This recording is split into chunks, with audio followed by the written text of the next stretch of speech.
એએસપીમાં આપ સૌનું સ્વાગત છે. મિત્રો, આજના વિડીયોમાં આપણે બંધારણના ટોપ 100 પ્રશ્નો જોઈશું, જેનો આ પાર્ટ 3 છે. આની પહેલાં 2 પાર્ટ અપલોડ થયેલા છે. જોવાના બાકી હોય તો એ પણ જોઈ લેજો. નવી પરીક્ષા પદ્ધતિ મુજબ પૂછાઈ શકે તેવા ગુણવત્તાયુક્ત અને લેટેસ્ટ પ્રશ્નો આપણે આની અંદર જોઈશું. છેલ્લે તમારી ટેસ્ટ પણ લેવામાં આવે છે, તો વિડીયો વ્યવસ્થિત જોવો, પૂરો વિડીયો જોવો અને ટેસ્ટ આપી તમે તમારું નોલેજ પણ ચેક કરી શકો છો. એ સિવાય આ વિડીયોની પીડીએફ પણ તમને પ્રોવાઈડ કરાવવામાં આવશે, જેથી તમે તેને વારંવાર રીડ કરી શકો. તો જોઈએ, ખૂબ જ અગત્યનો આ વિડીયો. રાષ્ટ્રપતિ કે ઉપરાષ્ટ્રપતિ હાજર ન હોય ત્યારે દેશની ફરજ કોણ બજાવે છે? જવાબ આવશે સુપ્રીમ કોર્ટના મુખ્ય ન્યાયમૂર્તિ. નાણાકીય ખરડો રજૂ કરવાનો અધિકાર કોને છે? કેવળ મંત્રીઓને છે. જે મંત્રી હોય, મંત્રીમંડળમાં સામેલ હોય તે જ નાણાકીય ખરડો છે તે રજૂ કરી શકે છે. કટોકટી વધુમાં વધુ કેટલા વર્ષ સુધી રાખી શકાય? તો જવાબ આવશે વધુમાં વધુ 3 વર્ષ સુધી રાખી શકાય, પરંતુ દર 6 મહિનાએ તેને સંસદમાંથી મંજૂર કરવી પડે અને દર 6 મહિનાએ તેને વધારી અને 3 વર્ષ સુધી લઈ જઈ શકાય છે. વધુમાં વધુ 3 વર્ષ. ભારતના પ્રથમ મહિલા મુખ્યમંત્રી કયા રાજ્યમાં નિમાયા હતા? ઉત્તર પ્રદેશ રાજ્યમાં નિમાયા હતા. ભારતના પ્રથમ મહિલા મુખ્યમંત્રી કોણ હતા? સુચેતા કૃપલાણી હતા, કે જે ઉત્તર પ્રદેશના પ્રથમ મહિલા મુખ્યમંત્રી બન્યા હતા. અને ભારત દેશમાં પણ પ્રથમ એવી ઘટના કે કોઈ મહિલા છે તે મુખ્યમંત્રી બન્યા હોય. સુચેતા કૃપલાણી. કેબિનેટ મિશનના વડા કોણ હતા? સર પેથિક લોરેન્સ હતા કેબિનેટ મિશનના વડા. ડૉક્ટર રાધાકૃષ્ણન કયા વર્ષમાં પ્રથમ વખત ઉપરાષ્ટ્રપતિ બન્યા હતા? જવાબ આવશે 1952માં. ભારતના પ્રથમ ઉપરાષ્ટ્રપતિ હતા ડૉક્ટર રાધાકૃષ્ણન, અને રાજ્યસભાના પ્રથમ સભાપતિ પૂછે તો પણ તમે યાદ રાખજો ડૉક્ટર રાધાકૃષ્ણન, કેમ કે જે ઉપરાષ્ટ્રપતિ હોય તે જ રાજ્યસભાના અધ્યક્ષ કે સભાપતિ હોય છે. રાજ્યમાં રાષ્ટ્રપતિ શાસન એક વખતમાં વધુમાં વધુ કેટલા સમય સુધી રાખી શકાય છે? તો વધુમાં વધુ 6 માસ સુધી રાખી શકાય છે. ત્યાર પછી એને 6 માસ માટે વધારી પણ શકાય છે. ભારતમાં પ્રથમ નાણાં પંચની રચના ક્યારે થઈ હતી? 1951માં થઈ હતી. પ્રથમ નાણાં પંચના અધ્યક્ષ કોણ હતા? કેસી નિયોગી હતા. લોકસભામાં અવિશ્વાસની દરખાસ્ત પસાર કરવા કેટલા સભ્યોનો ટેકો જોઈએ? 2/3 સભ્યોનો ટેકો જોઈએ લોકસભામાં અવિશ્વાસની દરખાસ્ત પસાર કરવા માટે. બંધારણમાં સુધારા માટે કેટલી બહુમતી જોઈએ? 2/3 બહુમતી જોઈએ. ભારતમાં કોઈપણ વ્યક્તિ રાષ્ટ્રપતિ કેટલી વાર બની શકે છે? તો ગમે તેટલી વાર છે તે રાષ્ટ્રપતિ બની શકાય છે. જ્યારે અમેરિકામાં છે ત્યાં 2 વખત રાષ્ટ્રપતિ બની શકે છે. રાષ્ટ્રપતિ લોકસભા બરખાસ્ત કઈ કલમ નીચે કરી શકે છે? કલમ 85 નીચે લોકસભા બરખાસ્ત કરી શકે છે રાષ્ટ્રપતિ. લઘુમતીના રક્ષણ માટે કઈ કલમ છે?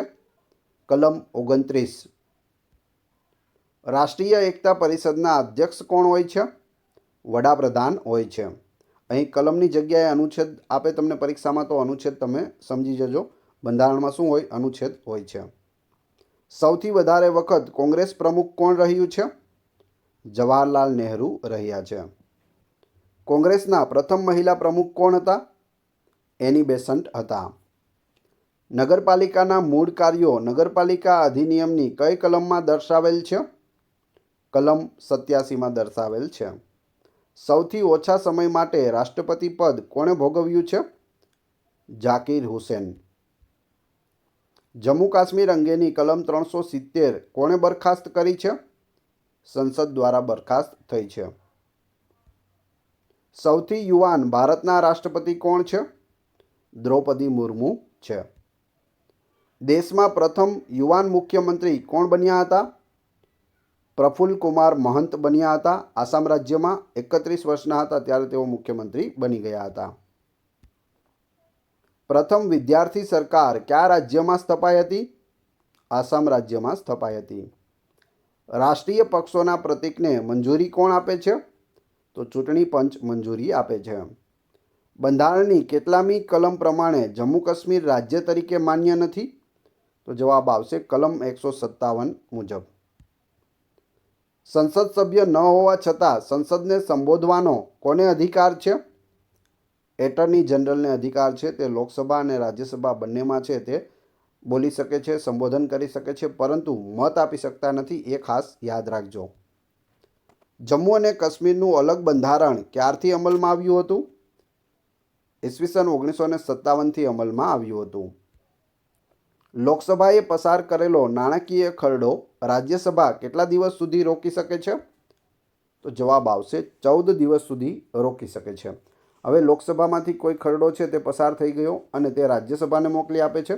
રાજ્યસભા જો 14 દિવસની અંદર તેને પસાર નથી કરતી તો લોકસભા એ ખરડાને રાજ્યસભામાં પસાર થઈ ગયેલો માને છે અને રાષ્ટ્રપતિને મોકલી આપે છે. સ્ત્રી અને પુરુષને સમાન વેતન આપવાની પ્રથમ જોગવાઈ બંધારણમાં શેમાં હોય છે? રાજ્ય નીતિ નિર્દેશક તત્વોમાં હોય છે. શ્રી આર.કે. નારાયણન દેશના કેટલામાં રાષ્ટ્રપતિ હતા? 10મા રાષ્ટ્રપતિ હતા. ભારતના બંધારણમાં કઈ નવી 3 ભાષાઓ એક સાથે ઉમેરવામાં આવી હતી? તો એ છે કોંકણી, નેપાળી અને મણિપુરી ભાષા ઉમેરવામાં આવી હતી. બંધારણની વાત કરીએ તો મૂળ બંધારણમાં 14 ભાષાઓ હતી. ત્યારબાદ અલગ અલગ ભાષાઓ છે તે ઉમેરવામાં આવી. 15મી ભાષા તરીકે સિંધી ભાષાને ઉમેરવામાં આવી હતી. ત્યાર પછી બધી ભાષાઓ છે અલગ અલગ ઉમેરાઈ અને હાલ 22 ભાષાઓ છે તે બંધારણ માન્ય ભાષા છે. ભારતના વડાપ્રધાન પદે પ્રથમ રાજીનામું આપનાર વડાપ્રધાન કોણ હતા? તો એ હતા મોરારજી દેસાઈ. ગુજરાતના પ્રથમ એવા વ્યક્તિ કે જે વડાપ્રધાન બન્યા હોય તો તે છે મોરારજી દેસાઈ. ભારતનો સર્વોચ્ચ પુરસ્કાર ભારત રત્ન મેળવનાર મોરારજી દેસાઈ. એ સિવાય પાકિસ્તાનનો સર્વોચ્ચ એવોર્ડ નિશાન-એ-પાક મેળવનાર એકમાત્ર ભારતીય વ્યક્તિ છે મોરારજી દેસાઈ. ભારતમાં કેન્દ્રશાસિત પ્રદેશોનું પ્રતિનિધિત્વ કરનાર લોકસભાના સભ્યો કેટલા છે? 20 હોય છે. કેન્દ્રશાસિત પ્રદેશોમાંથી 20 સભ્યો હોય છે. ભારતમાં સૌપ્રથમ દલિત મહિલા મુખ્યમંત્રી કોણ બન્યું હતું? માયાવતી બન્યા હતા ઉત્તર પ્રદેશમાં. ભારતના બંધારણમાં ફેરફાર કરવાની પ્રક્રિયા કયા દેશ જેવી છે? તો દક્ષિણ આફ્રિકા દેશ જેવી છે. દક્ષિણ આફ્રિકામાંથી આપણે અપનાવેલું છે બંધારણમાં ફેરફાર. પ્રથમ લોકસભાની ચૂંટણીમાં કોંગ્રેસને કેટલી બેઠકો પ્રાપ્ત થઈ હતી? 364 બેઠકો પ્રાપ્ત થઈ હતી. રાજ્યસભાની અંદર સૌથી વધારે પ્રતિનિધિત્વ કયા રાજ્યનું છે? જવાબ આવશે ઉત્તર પ્રદેશ રાજ્યનું છે. ઉત્તર પ્રદેશ ખાસ યાદ રાખી લેજો. સૌથી વધારે પ્રતિનિધિત્વ, સૌથી વધારે સભ્યોની સંખ્યા કોઈ પણ પૂછે ઉત્તર પ્રદેશ આવશે. અહીં રાજ્યસભા હોય, લોકસભા હોય કે વિધાનસભા હોય, દરેકની અંદર ઉત્તર પ્રદેશની સૌથી વધારે બેઠકો રહેલી છે. ચૂંટણીમાં ઉમેદવારને કેટલા મત મળે તો તેની ડિપોઝિટ જપ્ત થાય છે? તો કુલ મતદાનના 1/6 ભાગ કરતાં ઓછા મત મળે તો ડિપોઝિટ છે તે જપ્ત થઈ જાય છે. ભારતમાં સર્વોચ્ચ અદાલત કયા શહેરમાં આવેલી છે? દિલ્હીમાં આવેલી છે ભારતની સુપ્રીમ કોર્ટ. ભારતનું ન્યાયતંત્ર કેવું છે? તો તે સ્વતંત્ર છે. આપણે કયા દેશના બંધારણમાંથી કોઈ પ્રેરણા લીધી નથી? તો ચીન, આપણો જે પાડોશી દેશ છે તેની પાસેથી આપણે કોઈ પણ પ્રકારની પ્રેરણા લીધી નથી. પક્ષાંતર વિરોધી કાયદા અંગે અધિનિયમો કયા પરિશિષ્ટમાં છે? 10મા પરિશિષ્ટમાં છે. લોકસભાના સભ્ય પોતાનું રાજીનામું કોને આપે છે? લોકસભાના સ્પીકરને આપે છે. નાગરિકત્વ નકારવાનો અધિકાર કોને છે? કેન્દ્ર સરકારને છે. નાગરિકત્વ ક્યારે પાછું ખેંચી શકાય નહીં? યુદ્ધ સમયે નાગરિકત્વ છે તે પાછું ખેંચી શકાતું નથી. કયા દેશના બંધારણમાં નાગરિકો પર કોઈ મૂળભૂત ફરજો લાદેલ નથી? અમેરિકામાં કોઈ પણ પ્રકારની મૂળભૂત ફરજો લાદેલ નથી, જ્યારે આપણા ભારતમાં 11 મૂળભૂત ફરજો છે. બંધારણની કઈ કલમ હેઠળ ભારત સરકારે ભારત રત્ન અને પદ્મશ્રીના ખિતાબો શરૂ કર્યા છે? તો એ છે કલમ 18 હેઠળ. રાજ્યનીતિના માર્ગદર્શક સિદ્ધાંતો શાની સાથે સંબંધ ધરાવે છે? ગાંધીવાદ સાથે સંબંધ ધરાવે છે. માર્ગદર્શક સિદ્ધાંતો હેઠળ સમાન સિવિલ કોડની ભલામણ કેમ કરવામાં આવી છે? રાષ્ટ્રીય અખંડિતતા માટે કરવામાં આવી છે. રાષ્ટ્રપતિ બનનાર ઉમેદવારના નામનું ઓછામાં ઓછા કેટલા સભ્યો એટલે કે મતદાર મંડળો દ્વારા સૂચન થવું જોઈએ? 50 સભ્યો દ્વારા સૂચન થયેલું હોવું જોઈએ. સરકારી કર્મચારીઓના વેતન ઘટાડવાની સત્તા રાષ્ટ્રપતિને કયા સંજોગોમાં ઉપલબ્ધ છે? નાણાકીય કટોકટી વખતે સરકારી કર્મચારીઓનું વેતન પગાર સેલેરી છે તે રાષ્ટ્રપતિ ઘટાડી શકે છે. શું ભારતના રાષ્ટ્રપતિને વીટો પાવર છે? તો જવાબ આવશે હા. 3 વીટો પાવર છે. એક સંપૂર્ણ વીટો પાવર, એક સસ્પેન્શન અને બીજું pocket veto power. 3 veto power છે. સંપૂર્ણ વીટો પાવરમાં શું થઈ શકે? તો કોઈ પણ ખરડો આવે તેને તે સુધારા વધારા માટે ફરીથી મોકલી શકે તે સસ્પેન્શન વીટો છે. સંપૂર્ણ વીટોમાં એવું છે કે કોઈપણ બિલ આવે તેને પાસ કે નાપાસ એટલે કે મંજૂર કે નામંજૂર તે કરી શકે સંપૂર્ણ વીટો. સસ્પેન્ડ વીટોમાં અમુક સુધારા માટે તે ફરીથી પાછું મોકલી દે છે બિલ. અને પોકેટ વીટોમાં છે તે પોતાની પાસે રાખી લે છે બિલ. હા પણ નથી કહેતા, ના પણ નથી કહેતા, પાસ પણ નથી કરતા, નાપાસ પણ નથી કરતા. પોકેટ વીટો પોતાની પાસે તે રાખી મૂકે છે. રાષ્ટ્રપતિની જગ્યા ખાલી પડ્યા પછી કેટલા માસની અંદર નવી ચૂંટણી યોજાવી જોઈએ? તો 6 માસની અંદર નવી ચૂંટણી યોજાઈ જવી જોઈએ. 6 મહિનાથી વધારે રાષ્ટ્રપતિનું પદ છે તે ખાલી રાખી શકાતું નથી.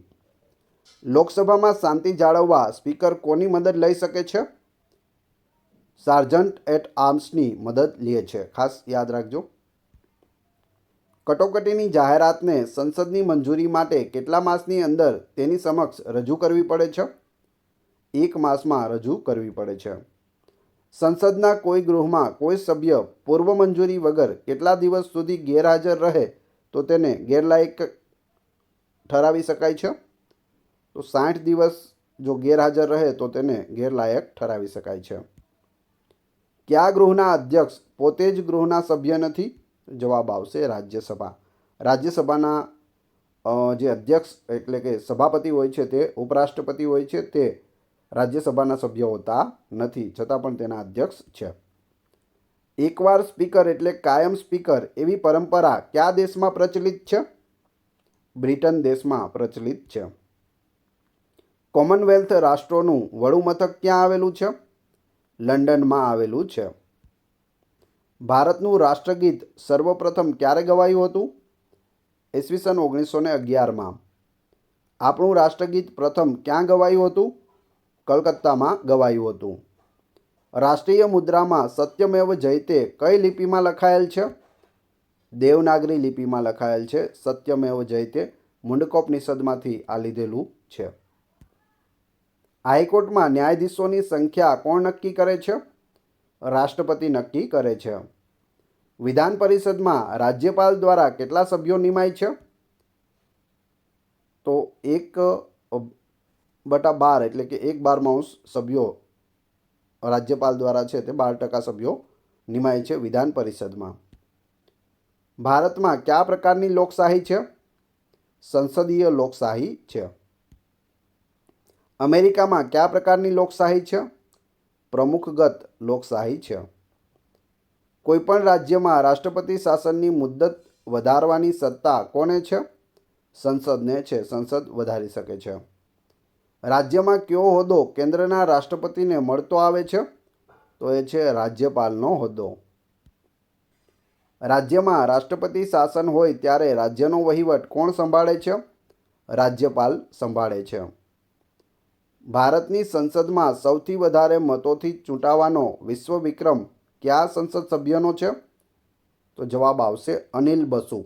5,92,502 મતથી તેઓએ જીત્યા હતા 2004માં. આ રેકોર્ડ તેમના નામે છે. અનિલ બસુ નામ યાદ રાખજો. રાજ્યનું સાર્વભૌમત્વ કોને કહેવામાં આવે છે? રાજ્યને પોતાનું શાસન અને ધારાસભ્ય હોય તેને રાજ્યનું સાર્વભૌમત્વ કહે છે. મૂળભૂત અધિકારો પૈકી શોષણ વિરોધી અધિકારનો હેતુ મુખ્યત્વે કોના રક્ષણનો છે? બાળકોના રક્ષણનો છે. બંધારણમાં સમાન સિવિલ કોડ માટે કઈ કલમ છે? કલમ 44 છે. ભારતના રાષ્ટ્રપતિની બંધારણીય જવાબદારીઓ નીચે પૈકી કોની સાથે સામ્યતા ધરાવે છે? બ્રિટિશ તાજ સાથે સામ્યતા ધરાવે છે? આપણી બંધારણ સભાએ કયા દિવસે આપણા રાષ્ટ્રધ્વજનો સ્વીકાર કર્યો હતો? 24 જુલાઈ 1947ના રોજ. રાજ્ય સૂચિના કોઈ વિષય પર સંસદ કેટલા સમય માટે કાયદો બનાવી શકે છે? 1 વર્ષ માટે બનાવી શકે છે. ભારતના બંધારણ મુજબ વહીવટનું દ્વિતીય અંગ ખાલી જગ્યા છે. રાજ્ય સરકાર તે દ્વિતીય અંગ છે, એટલે કે બીજું અંગ છે. પ્રથમ બિન કોંગ્રેસી સરકાર કઈ સાલમાં કેન્દ્રમાં આવી હતી? 1977માં આવી હતી. ગુજરાતમાં પ્રથમ બિન કોંગ્રેસી મુખ્યમંત્રી કોણ હતું? બાબુભાઈ જસભાઈ પટેલ. ભારતના બંધારણ મુજબ વહીવટનું તૃતીય અંગ કયું છે? તો તે સ્થાનિક સ્વરાજ્યની સંસ્થાઓ છે. ગુજરાતમાં પ્રથમ મિશ્ર સરકાર કઈ સાલમાં રચાઈ હતી? 1990માં રચાઈ હતી. ગુજરાતમાં મિશ્ર સરકાર કયા બે પક્ષ વચ્ચે રચાઈ હતી? તો જનતા દળ અને ભાજપ વચ્ચે રચાઈ હતી. ગુજરાતમાં મિશ્ર સરકારના મુખ્યમંત્રી કોણ હતા? ચીમનભાઈ પટેલ હતા.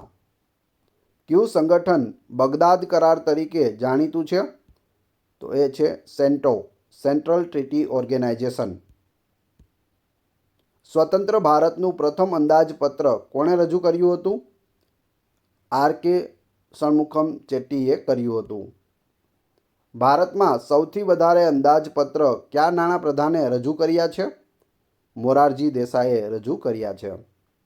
ઉત્તર પ્રદેશ વિધાનસભાને કેટલી બેઠકો છે? 403 જે સૌથી વધારે બેઠકો છે તે ઉત્તર પ્રદેશ વિધાનસભાને છે. સ્થાનિક સ્વરાજ્યની સંસ્થાઓને પગભર કરવામાં કોનું યોગદાન મોખરે હતું? લોર્ડ રિપનનું. રાજ્યના મુખ્યમંત્રી રાષ્ટ્રપતિની ચૂંટણીમાં મત ન આપી શકે જ્યારે તે ખાલી જગ્યા. વિધાનસભામાં ચૂંટાવાનું બાકી હોય તો તે મત આપી શકતા નથી. જેમ કે આપણા પૂર્વ મુખ્યમંત્રી નરેન્દ્ર મોદી દિલ્હીથી આવ્યા અને સીધા મુખ્યમંત્રી બન્યા હતા, કોઈ પણ સીટ પરથી તેઓ લડ્યા વિના. જો ત્યારે રાષ્ટ્રપતિની ચૂંટણી થાય તો તે મત આપી શકે નહીં. ત્યાર પછી વજુભાઈ વાળાએ રાજકોટ પશ્ચિમની બેઠક ખાલી કરી આપી અને ત્યાંથી નરેન્દ્ર મોદી છે તે ચૂંટાઈ આવ્યા હતા. નાણાકીય કટોકટી કયા રાજ્યમાં દાખલ કરી શકાતી ન હતી? જમ્મુ કાશ્મીરમાં દાખલ કરી શકાતી ન હતી 370 કલમના કારણે, પરંતુ તે હટાવી દેવામાં આવી અને તેને 2 કેન્દ્રશાસિત પ્રદેશ બનાવી દેવામાં આવ્યા, લદ્દાખ અને જમ્મુ કાશ્મીર. રાજ્યનીતિના માર્ગદર્શક સિદ્ધાંતો કેટલામાં ભાગમાં છે? ચોથા ભાગમાં છે. કઈ કલમ વહીવટી તંત્રને ન્યાયતંત્રથી અલગ રાખવાની છે? તો એ છે કલમ 50. કયા વડાપ્રધાને લોકસભાનું સત્ર શરૂ થાય તે પહેલાં રાજીનામું આપવું પડ્યું હતું? ચૌધરી ચરણસિંહ. એક પણ વખત તેઓ લોકસભામાં ગયા નથી. ભારતના બંધારણમાં કટોકટીનો મુદ્દો કયા દેશના બંધારણમાંથી લીધો છે? જર્મનીમાંથી લીધો છે કટોકટી. ફૂડ એન્ડ એગ્રીકલ્ચર ઓર્ગેનાઇઝેશનનું વડુમથક ક્યાં આવેલું છે? રોમમાં આવેલું છે. વર્લ્ડ હેલ્થ ઓર્ગેનાઇઝેશનનું વડુમથક ક્યાં આવેલું છે? જીનીવા ખાતે આવેલું છે વુનું વડુમથક. રાજ્ય પશુઓની કતલ કઈ કલમ નીચે રોકી શકે છે? કલમ 48 નીચે પશુઓની કતલ છે તે રાજ્ય સરકાર રોકી શકે છે. એમ્નેસ્ટી ઇન્ટરનેશનલનું કાર્ય શું છે? વૈશ્વિક સ્તરે માનવના હકોનું રક્ષણ થાય તેમજ નિર્દોષ કેદીઓ અને ગુનેગારોને મુક્ત કરવાની કામગીરી છે તે એમ્નેસ્ટી ઇન્ટરનેશનલ કરે છે. એમ્નેસ્ટી ઇન્ટરનેશનલનું મુખ્ય કાર્યાલય ક્યાં આવેલું છે? લંડનમાં આવેલું છે. હવે તમારી ટેસ્ટ, જે આપણે વિડીયો જોયો તેમાંથી તમને અહીં પ્રશ્નો પૂછવામાં આવે છે, જેના જવાબ તમારે ક્રમશઃ કમેન્ટ બોક્સમાં આપવાના છે, જેથી મને ખ્યાલ આવે કેટલા લોકો વ્યવસ્થિત વિડીયો જુએ છે અને કેટલા લોકોને આ પ્રશ્નોના જવાબ આવડે છે. પ્રશ્ન નંબર 1, ભારતના પ્રથમ મહિલા મુખ્યમંત્રી કોણ હતા? 2, કયા ગૃહના અધ્યક્ષ પોતે જ ગૃહના સભ્ય નથી? 3, રાષ્ટ્રીય પક્ષોના પ્રતીકને મંજૂરી કોણ આપે છે? અને 4, લોકસભાના સભ્ય પોતાનું રાજીનામું કોને આપે છે? 4-4ના ક્રમશઃ કમેન્ટ બોક્સમાં જવાબ આપી દેજો. આ વિડીયોની ફ્રીમાં PDF મેળવવા માટે તમે ટેલિગ્રામ અને વોટ્સઅપ ગ્રુપમાં જોડાઈ શકો છો. જેની લિંક ડિસ્ક્રિપ્શનમાં આપેલી છે. વિડીયો પસંદ આવ્યો હોય તો લાઇક કરો, કોમેન્ટ કરો, તમારા બધા મિત્રો સાથે વિડીયોને શેર અવશ્ય કરો. ચેનલ ઉપર નવા હોય તો ચેનલને સબસ્ક્રાઈબ કરી બેલ આઇકોન પ્રેસ કરો, જેથી રોજે રોજ આપને નવા વિડીયો અને નવી માહિતી મળતી રહે. આ ચેનલ ઉપર ઘણા બધા વિડીયો અવેલેબલ છે. તમે ચેનલના નામ પર ક્લિક કરી વિડીયોમાં જઈ બધા જ વિડીયો જોઈ શકો છો. Thanks for watching my video.